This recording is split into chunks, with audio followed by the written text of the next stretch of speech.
Hello, everyone. Welcome back to the Dating After Divorce podcast. I have a special guest with me on Zoom, one of my clients, Busola Awoniyi. And so you're going to hear my accent change because we're both Nigerians. So it's inevitable that when we get together, we're going to code switch back to our Nigerian accent. So if you hear me talk differently, this is why. Busola has been a client for a year. I'm super excited to have her come here to tell you her story and really like what coaching can do. So Busola, welcome. Please tell the listeners who you are and what you do. Hi. So she said, my name is Busola Awoniyi. I am a energy consultant. I specialize in the electric and gas industries. I am a mom of two kids. I'm married. I live in Georgia. I'm just, really happy to be here and to be on the podcast with you. Thanks for having me. Absolutely. I'm definitely excited to share your wins. Now, first of all, you didn't come to me for divorce. Like we did general life coaching work together. Yes. And because you were referred by someone who was already working with me on other things. So it was kind of like, it wasn't. So a lot of the conversation is not going to be around divorce. I mean, we'll talk about how your, relationships improved, but we worked on, and I just wanted to clarify that because the podcast is Dating After Divorce, but I think everything you've achieved has been really relevant to everyone listening. Like if you are a woman, this podcast is for you. Yes. So I wanted to start with why you came to coaching. And I pulled up your, when you booked your consultation call with me, what you wrote in there, and it actually made me smile because I was like, oh, she didn't want much at all. So I'm just going to read that out. You said you were looking for help with mental and emotional burnout, lack of motivation, making the right decisions with your life, figuring out the next steps, and having mental clarity. Mm-hmm.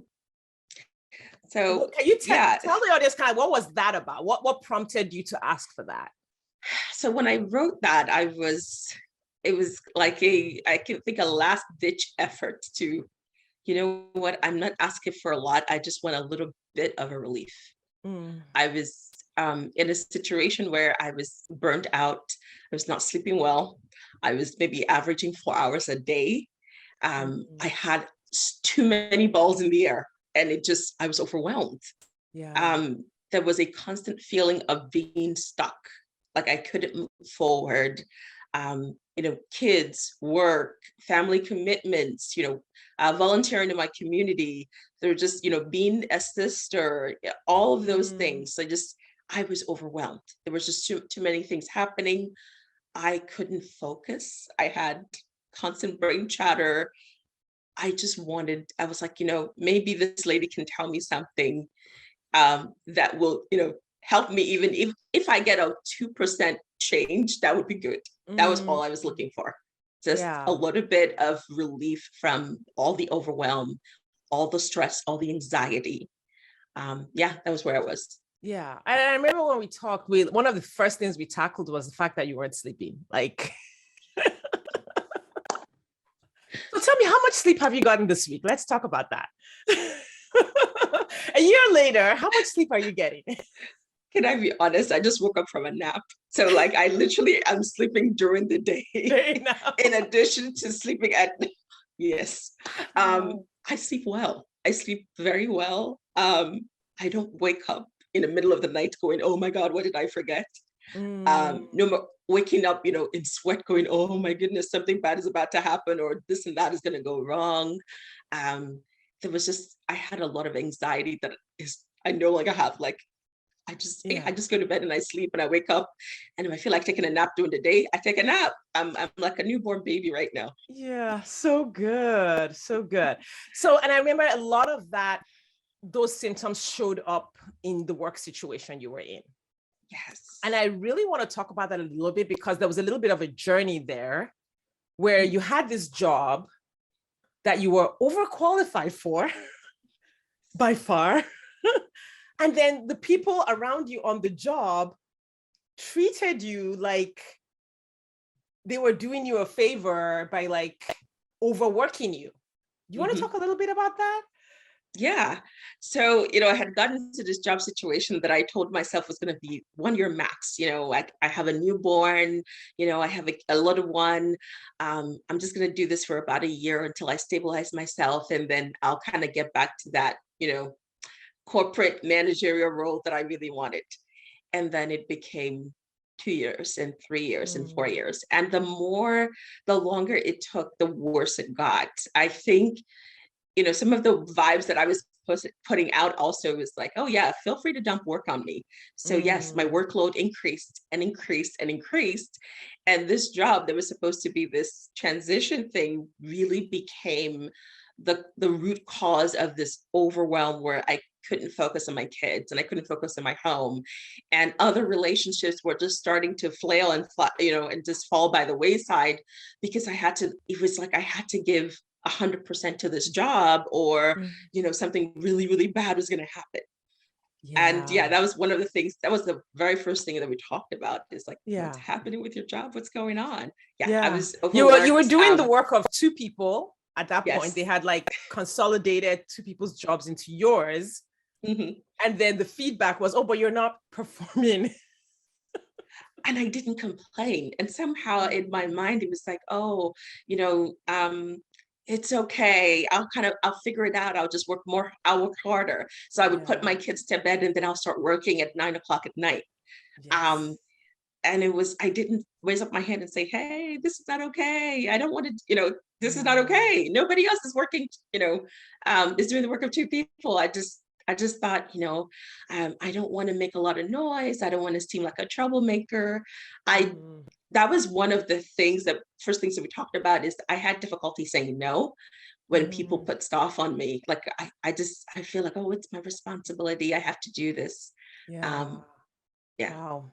And so now what changed? Like, because I know at this point you've left that position. But before you left, because I know that was one of the things we talked about, was, hey, how about we fix, like you said, the vibes that you're putting out on the job before moving to the next one? What changed on the job? So one of the first things that we worked on was setting boundaries and saying no. So I had this meeting where they came up with this new project and blah, blah, blah. And, oh, you're going to do it. I'm going, hey, hold up. I don't have the, and I remember, like, when you and I talked, I was like, well, I didn't know what to say. And you were like, well, you're going to set up a meeting with your boss and you're going to say, I don't have the capacity for this right now. You have me doing X and Y. And so I can't add Z to it. So I had the meeting. And there was pushback. That was definitely push. Like, he was like, oh, I don't understand why you can't do this. And I'm like, well, as you can see, I'm doing the following things that you've asked me to do. And so and it was so uncomfortable. And one of the key things, and this is one thing that carried me through that phase, but you told me that what I'm looking for is on the other side of the discomfort. Yes. Because before that, I used to believe that if I felt any kind of discomfort in the situation, it meant stop. This is not a good situation. Don't talk. Don't do anything about it. But I realized that I will feel discomfort every time I say no. Yeah. And that's okay. It's, I'm not going to die if I say no. Like, nothing bad is going to happen. But I had this constant fear that I couldn't say, I'm sorry, I'm not available. I cannot take up that additional responsibility. I don't have the capacity to do that right now. There was just, this strong belief that I just didn't have permission to say no. Yeah. And I think as women and women of color, we're very much socialized to believe that from a very young age. Right? Like, the little girl who speaks up has a mouth on her. She's sassy, she's bossy, she's difficult. As you get older, you hear words like difficult or intimidating, disagreeable. And those words are used to sort of create that feeling that something bad is going to happen if you say no. And if you believe it, then you don't say no. And it's like, oh, guess who's happy? Guess who's happy when women and women of color don't say no? It's not the women of color, because we feel that stress in our bodies. We feel it in trying to hold everything together and all of that overwhelm. We're not the ones that are moving forward. It's everyone else who gets to use those buttons to keep us exactly where they want, doing exactly what they want. So yeah, that the discomfort is that's the key. And that never ends. When you go to the next level, Yeah. right? Like when you're getting ready to do the next thing, that discomfort is going to be there. So what was your next step at work, and where's your discomfort in work happening right now? So the next step, after that was that I needed to set boundaries. So yes, I'm saying I can't do this. I'm not able to do that, but also make sure that I set my boundaries. And it was really like, I will no longer be answering emails at 9 o'clock at night. I will be available between the hours of 8 and 4. Let's figure out how to get all your work. Everything that you need from me will be within those hours, because I realized it was cutting into my sleep and my ability to function well. And so making, vocalizing my boundaries was very important. Yeah. And here's a tip for anyone listening. Even if you do the work at 9 p.m. at night, do not send the email. Exactly. At 9 p.m. at night, please do not set expectations with your coworkers and your bosses that they can give you enough work to keep you up at 9 p.m. at night, or sending emails at 3 or 4 in the morning. Like, even if you choose to do that, please, for the love, send it when you wake up in the morning. At least to give the illusion that you're only working 8 to 5. Yeah. So you set boundaries at work, and how did that go? So, that, as I said, pushback. But I think once I said that, there was this understanding, like, okay, there was an understanding, like, we just can't give her a million and one things, knowing fully well it cannot be completed in a workday. And the expectation was, well, she'll just work overnight and get it done. So that gave me some relief. But there were still other things, just with the environment, and, with people that I work with, it just wasn't working well for me. And at some point I started to say, I want another job, or I want to leave this job. And being able to even say that was I remember the first time I said to you, I want to leave this job. Let's figure out how I'm going to leave this job, because I have always, thought, I needed to be a team player. I just needed to work harder to make a situation better. But understanding there were some situations I did not need to put myself in. Like, I can choose to leave this job. I can choose to leave a situation that was breaking me and just causing a lot of havoc for me mentally, and choose not to stay in that situation. I'd been working for this company for 4 years, and I just kept on thinking, I just need to try harder and harder. And I said to myself, no. And it comes from believing that I am worthy of better. Yes. That was something that we talked about a lot, about, especially the mental chatter that I had about worth. I attach a lot of my worth to my work. And so if I no longer worked there, or I no longer had this position, then who was I? And it just knowing that I am worthy, I was born worthy, I don't need to prove it to anybody. That was such a big relief. Yeah, I remember one of the conversations, and I think this one was around volunteering, because you attach a lot of worth to your volunteer work and helping people. And I said, what if you didn't ever do anything again for the rest of your life? Like, can you believe that, like, you're worthy if you, like, literally did not help another human for the rest of your life? And that is actually the truth. Our worth is inherent. Yes. Has nothing to do with what we do, who we do it for, how we show up. Every human is 100% worthy. Yeah. You mentioned my volunteer work. So I had, apart from work and my family and my kids, I was volunteering. I had my hands in a lot of things, and helping people was one of the major ways that I identified my worth. So it meant that when somebody asked me for help, I couldn't say no. I felt like, oh no, like I have to say yes because they need me and I need to do this for them. And I found out, like, I kept on saying, I don't have time for this and I don't have time for that. But I found out the reason I didn't have time for, spending more time with my kids or taking care of myself or even getting enough sleep was I was saying yes to so many things that I really didn't want to say yes to. Yeah. And that was getting to that point, especially when it came to volunteering and just saying yes to helping people, was a huge it opened up so much of my time. It was astonishing to me Yeah. because I realized that 70% of the calls I got daily outside of work was, oh, can you help me with this? Can you help me with that? Can you help me with this? From, people that were close to me. And they had to, I got to a point, and we talked about this, about how my relationships should not be defined by the fact that I can do something for somebody. Yeah. I should be able to have a relationship regardless of whether I am helping them or not. Yeah. And I never thought about it that way. Like that was, I, most of my relationships were built on my closest friendships, and my closest relationships were built on, oh, I'm the problem solver, or I'm the reliable one. I'm the one that you Yeah. can call in the middle of the night to pick you up from the airport, And Um, everyone was calling. and Once you everybody put was that calling. out there, everyone's like, oh, she's the one. Exactly. And everybody was calling. And I was Yeah. exhausted. Yeah. So when you think about that, and I know that like you let go of a lot of things. I remember Mhm. us having conversations. We let go of that, say no to that. How are you? How is that showing up in your life today? Like, are Oh. you doing any volunteer work currently? And how do you feel about what you're doing? Um, so right now I'm not doing the usual volunteer work that I do, which is usually, driving and picking up meals and things like that.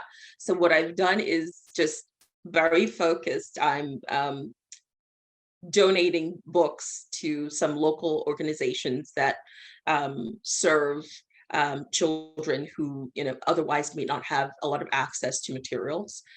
So Mm, that I choose to do once a month, and that's it. And I just, I call the organization, this is what I'm doing this month, and I hand it over. And so there's like, no, I'm not putting this constant pressure on myself to weekly show up somewhere to do something that I don't really want to do or have no desire to do going forward. yeah. I remember So when that's we had the conversation, I think just your spiritual background informed saying yes to people who were in yes. need. And Mhm. when we kind of like dissected, what's the spiritual back and what does it really mean to say yes? Mhm. We came to the conclusion that actually what is healthier is to say yes ahead of time Yeah. versus saying yes on the spot. Mhm. So at the beginning of a month, decide, who do I want to help? How do Mhm. I want to help them? How Mhm. much help do I want to give? And then that frees you up to say no to everything else. It's like, oh no, I already decided. Yeah. I decided how much money I was going to give. I decided who I was going to help. Because I think it's the feeling of like, oh, this need is in my face. I have to jump to help Mhm. versus I am a helper. I decide intentionally and I'm constantly moving through life helping as I choose.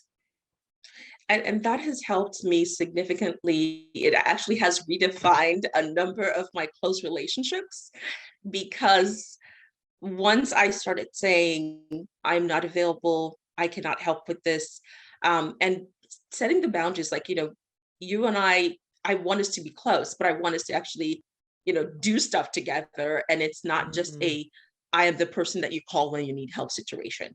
And not mm, everybody liked, I mean, I had some people who were really upset, like, what do you mean you're not going to help me? mm, But what's I mean, I look in hindsight now, and what I can see is that basically those relationships have changed positively. mm, I have closer relationships mm, with the people that are closest to me, because I've been able to redefine those relationships. It's no longer you know, I am the one that you call when you need help. It's, let's really get to know each other, and I mm. want to be there for you, but I don't always have to be that person. And Yeah. I want to say you gave me permission, but it was like at some point you said to me, it is okay for you to say no. Yes. Yeah, but And I had to and we realize balanced it out. It's mhm, okay for you to it's the statement I love you and mhm, no. mhm, And you were actually you weren't really doing either one. You were just saying no, yes to whatever they mhm, asked you to do versus what you're doing now, which is how can I connect with this person? How can I show them that I love them? How can I spend time with them? How can I get to know them? And then saying no to the things you don't want to do.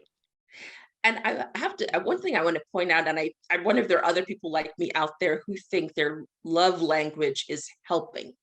Mm, Like the way that I tell somebody I love them is to do stuff for them and run errands and, run around and that stuff. But I realized that, yes, I wasn't really saying I love you. I wasn't expressing myself in loving ways. I was using the helping as, oh, this is how I show you that I love you. And for some people, it was actually going over their heads. They just felt like, oh, you're just the person that I call when I need this. It wasn't mhm. translating into she's doing this because she loves me. So now Yeah. I will clearly say, I love you. I care about you. I know you're going through stuff that I cannot help with at the moment, but I believe in you and I know that you will figure it out. Yeah. And that was Yeah. more impactful than me trying to solve a problem for them where, I think I'm signaling I love you, but you're not quite getting it. Yeah. And sometimes acts of service can be a way to, just like gifts, they can be a way to hide Hmm. from intimacy. The way some parents will buy their kids gifts, but never spend any Hmm. time with them because of the vulnerability and the intimacy that they're running away from. Service and doing things for can also be the same thing. Yes. We don't want to get into the nitty gritty of like really just showing our hearts. So Hmm. it's like, and sometimes it's just what we're used to. We over Yes. index on what's easy and what we know we can Mhm. succeed at. Yeah. Yeah. All right. So what work do you do now? Like, I know we kind of went through your work situation. You eventually left Yes. So and I and so I started my own company. I'm doing energy consulting. That was the field that I was working in before. So I started my own firm, and I'm really excited about that yeah. because the ability to put out my own work as my own work and to do it confidently and to provide value to my clients is very important for me, and to be able to create the environment that I want. So I am using that as an opportunity to create the life that I want. And that is Yeah. what's so important to me. Yeah. If you were to talk to yourself a year ago, like today, you're like running your own company, serving your own clients the way you want and making a Yes. difference. Because I know a lot of your work has to do with human development. Yes, I work in a number of developing countries, so electricity and gas development in developing countries. Yeah. And so you're doing that work now. If you were to tell yourself something a year ago, what would you say to her? Because she was like in a different space completely. I was I was just living day by day. I just wanted to wake Mm, up one morning and make it through that day. And I would say to her, like, yes, you needed to stop and say, what do I need to do? I yeah. need to find a solution. What do I need to do different? Because I kept on, it's like when you're on a wheel, when Mm, you're in a cycle where you just wake up and you work and you wake up and you work and you wake up and you work, um, it's at some point you have to just stop and say, okay, is this the life that I want? Um, and if the answer is no, then change it. I Because what you described as that wheel, like I remember being on that wheel like towards the end of my marriage. Like it's not unique to a toxic work situation. It's Mhm, it shows up, that numbness and mhm, like autopilot and like just survival mode. yeah, Anytime we're in a toxic situation, it's literally that's what shows up. And like you said, it's like we have to like mentally break out of whatever constraints have been put on our minds and on our thoughts. yeah. Yeah, so good. So good. I'm really, really excited. So, I'm excited for the work that you're doing. I wanted to talk about your Paris trip. oh my gosh. So yeah, go ahead. So you had been thinking about going to Paris for like how many years? Like it was something you wanted to do for a long time. So yes, so I've been married 7.5 years, and so we were supposed to go to Paris for our honeymoon 7.5 years ago. And tragically, my father passed away right before the wedding. So we went from planning a wedding to planning a funeral. So there was things changed completely. And I've been talking about this, having this romantic trip to Paris for years. And somehow it was just one of those things that was like, but we can't do it. We have 2 kids, we can't do it. We have jobs. We don't have that much vacation, blah, blah, blah. The excuses just kept on piling up. And I completely let go of this dream. Like someday, someday, Mm. maybe after I retire, I will do this. Mm. And then, we talked about, so one of the things that you do, that you challenge my my my thought process, is that you will say, so why can't you do it now? I would say, oh, but I can't do that because of this, because of that. She was like, but I don't understand why you can't do that now. No. So when I talked about this to you, you were like, why can't you do it now? And I'm thinking, oh, but I came up because you said if you really wanted to, you would figure out how to get it done. And yes, my husband and I went to Paris for 6 days away from our very little children. Yes. And everybody And the survived. children didn't die. I want to note. Thank you. The children had a great week. They didn't miss us. They were with their aunts. They were spoiled rotten. I never imagined I could travel that long without my children. Like it was just I was just like, oh, maybe when they grow up, then I'll do this. But yes, it was incredibly magical. It was everything that I wanted. It was like, so one of the things that I have experienced in the past year is I am leaving my dreams. Like I'm actually living in my, the things that I thought I'm going to do maybe in 10 years. I am doing them now. Like I kept on postponing things in my life. Like, okay, maybe when things get a little bit better, I will do this. And you always said, I don't understand why you can't do that now. One of the other things we talked about was connection. Like, why can't you connect with people you want to connect with now? That's a fun one. Let's talk about that, because it was one of your goals. And I think we always did like a little check-in, like ever so often I would like recalibrate your goals based on progress that you made. And I just be like, okay, well, what do you want to achieve now that this is done? And one of the ones you brought up, we didn't start it initially, but kind of, I think after you quit work, somewhere there, you're like, oh, I want to connect more with my daughters, right? And we talked about it, what that looked like for you, etc. And then you were going to, I don't know if it was like you were going to plan something or get a book, or you were going to buy some materials, like just to connect. Well, I was like, well, why don't you connect with them tonight? Yes.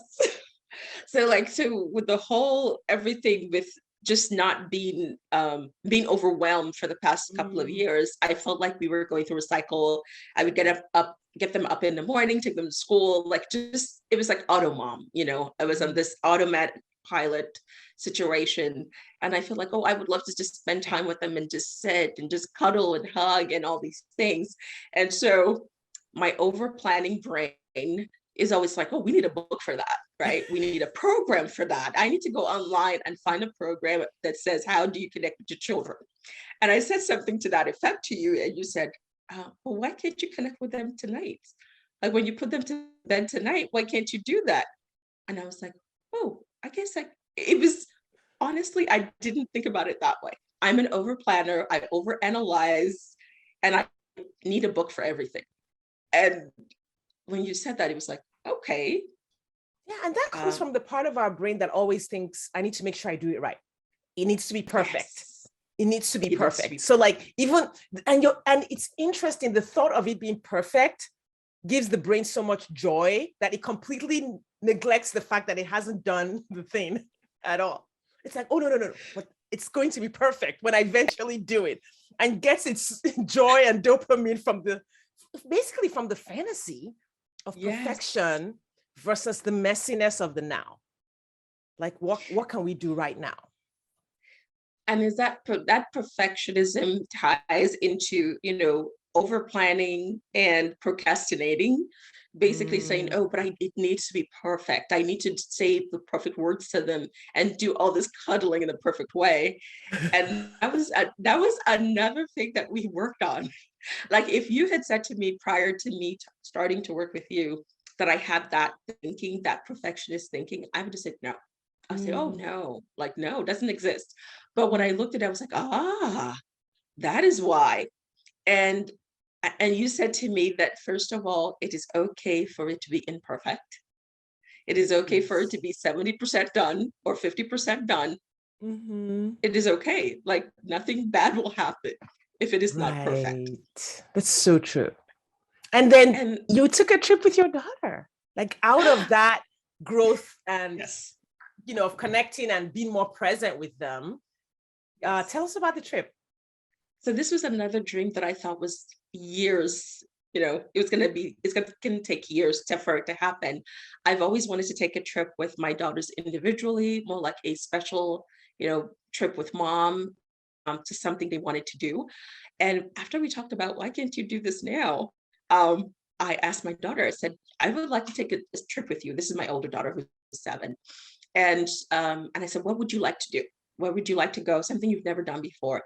And oh my goodness, I was expecting, oh, I want to go to Disney World. I was going to Florida. My daughter, who's very adventurous, said, I've never been skiing before. I would like to go skiing. Wow. And of course, by then I had promised her, I said, anywhere that you want to go, we will make it happen.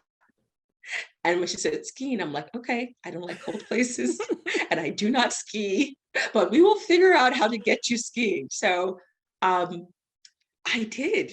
We planned a trip to Colorado. She took a wonderful ski class that she loved.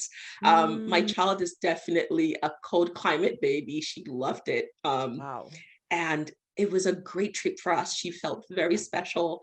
And as I said, this was something that I didn't think we would do for a few more years at least. Like, I have to plan and over plan and figure it all out. And all of this was fine in about 3 weeks. Yeah. Um, So and good. so And that that's was this is the whole premise of coaching, because sometimes people are like, well, the coach is just going to kind of tell you what to do, or like the coach is like an accountability. It's not really an accountability partner. What we try to do is take the limits off. And most of the time you don't realize the limits that you have on, or the blinders that you have on. But like once the blinders are off, all the decisions are yours, and they almost come automatically. Once the blinders are off, once you see the thinking that's creating the results you don't want. So what I did, the result that I saw was that from understanding the impact of that perfectionist thinking and over analyzing stuff, what I found out was that I started to take action. So all these things that I, have told myself was going to take years and I couldn't do it because of this or that, I was excited about it and I was taking action. I'm like, yes, why can't I do it? It was like, if Shadi said I could do it, and she's asked me why I can't, like I couldn't come up with an excuse why I couldn't. Right? I was like, okay, no, I can do it. And one of the things that was prominent in my mind that was actually stopping me from being focused and taking action was mind chatter. I had a lot of mind chatter about different things. And we talked about that constantly about, you can't allow that mind chatter to overwhelm you, because that's what happens. It overwhelms you and then you feel paralyzed and stuck. But once you're able to get that, you talk back to it, like, no, like you question it. Why can't I take a trip with my daughter? Why can't I go to Paris if I want to? Why can I not live my dream? And once I started asking those questions, it was like, oh, I can.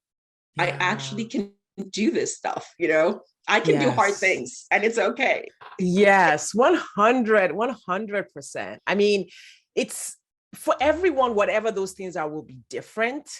But an exercise that like really helps you, kind of see that is to constantly bring up, what do you want? Allowing yourself to own what you want, giving yourself permission to even look at it, to even look at what you want. And a lot of times when we're on autopilot, our dreams are like, we've shoved them to the side. We're not looking at them, because sometimes when we look at them, they bring us pain that we're not living in them. We're not moving towards them. Bringing them to the forefront and being willing to even feel the disappointment that, okay, I didn't do it so far. What can I do about it now? Can make such a difference. Yeah. I think that is a really solid point. I couldn't think about the future in the state that I was in, because in burnout state, you're in survivor mode. And so thinking about the future, you're right, it brings you pain because you're thinking about all these things that you have dreamt of doing, that you've always wanted to do, that you will never do. And you're just like, I just don't want to think about that right now. And you're constantly in that survival mode. And and you're not even able to take care of yourself. That was one of the other things that we talked about, that I needed. It was okay for me to take care of myself before I took care of other people. Yes. I never believed that. That was not something that was ever in my psyche. I was always the, oh, help other people first. And then Mm-hmm. whatever you have left, whatever little you have left, Mm. then, you kind of cobble your way through your day. Yeah. And we talked about self-care. Like the idea of self-care was foreign to me. Like, what? You mean like every day? Mm-hmm. Like literally take care of myself first First, before I attend to 100%. anybody else. It was like that part, was, so when you're doing coaching, when working with you, was my thought process was constantly being challenged. Things that I knew to be true were all of a sudden like, oh, maybe they're not true. Like when you talked Yes. about removing those boundaries that I had created in my mind, things that I believed were absolutely true, anywhere, any day, anywhere. I now understood that those things were not, like I can take care of myself, and Mm. be fully, it's okay. It wasn't selfish for me to take care of myself. It wasn't selfish Yeah. to get sleep, Yeah. yeah. And the result, and it's obvious that the people you love the most are enjoying the fruits of quote unquote selfishness. Yeah. You're a much better mom, right? You're And much, yeah. I yeah. think my children will agree. Yeah, I love that. I love that. Um, and then just a last question I wanted to ask, kind of like around anxiety, was if on a scale of like 0, which is like no anxiety at all, to 10, which is Mhm. like the highest level of anxiety, where was your anxiety a year ago? I was at a maybe 11,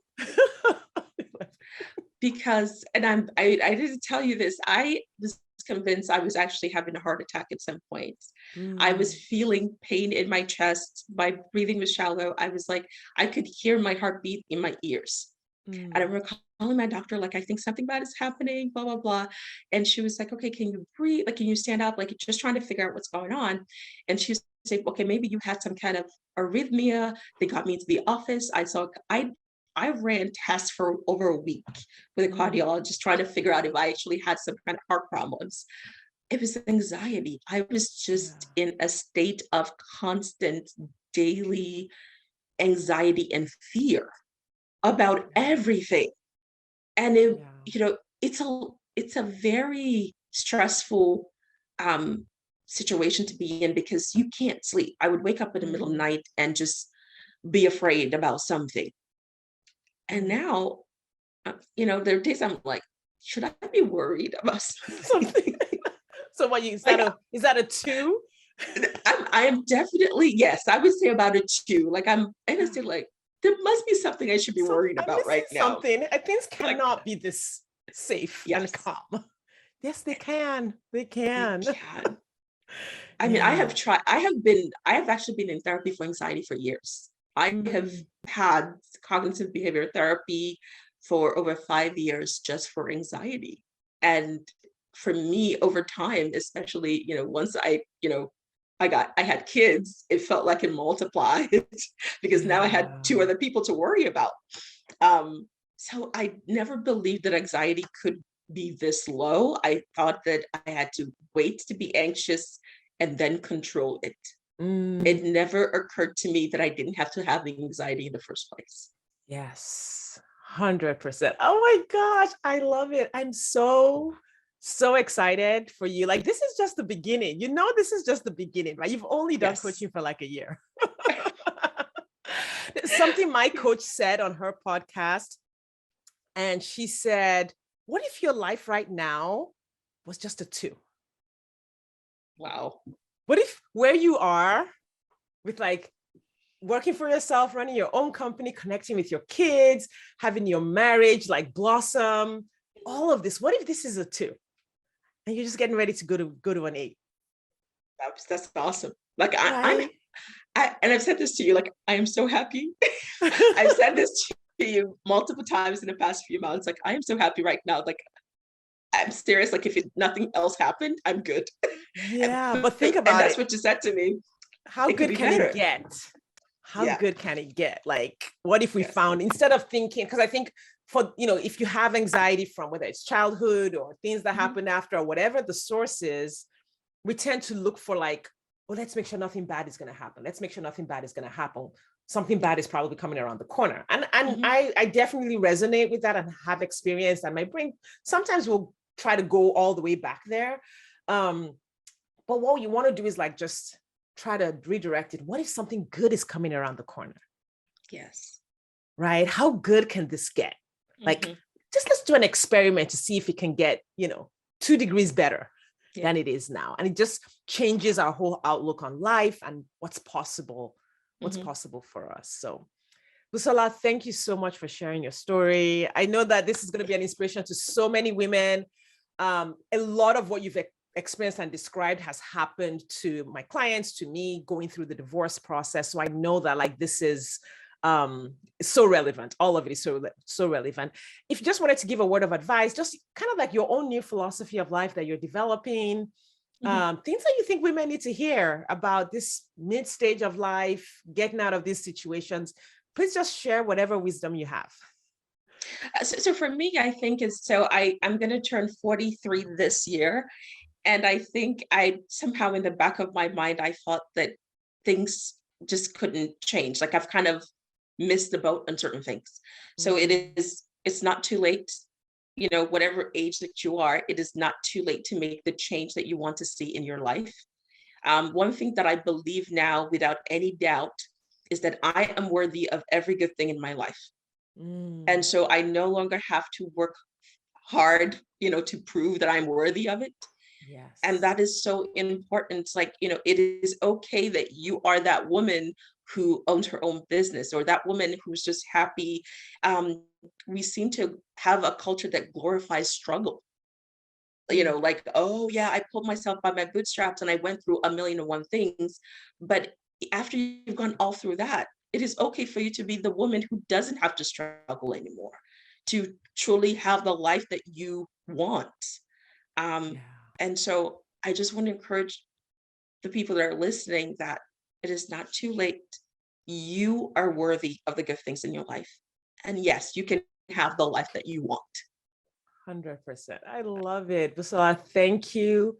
I think in the show notes, we're going to link up your social media and your company links. If anyone is in the energy industry and wants to connect with you, I think you sound like you are really getting ready to just take off in that area. So if anyone's listening and you're in the energy space, reach out to Busola, connect with her. She's on LinkedIn, and we'll have all that hooked up in the show notes. Everyone, I want to thank you for your time and attention today, and I will see you next time.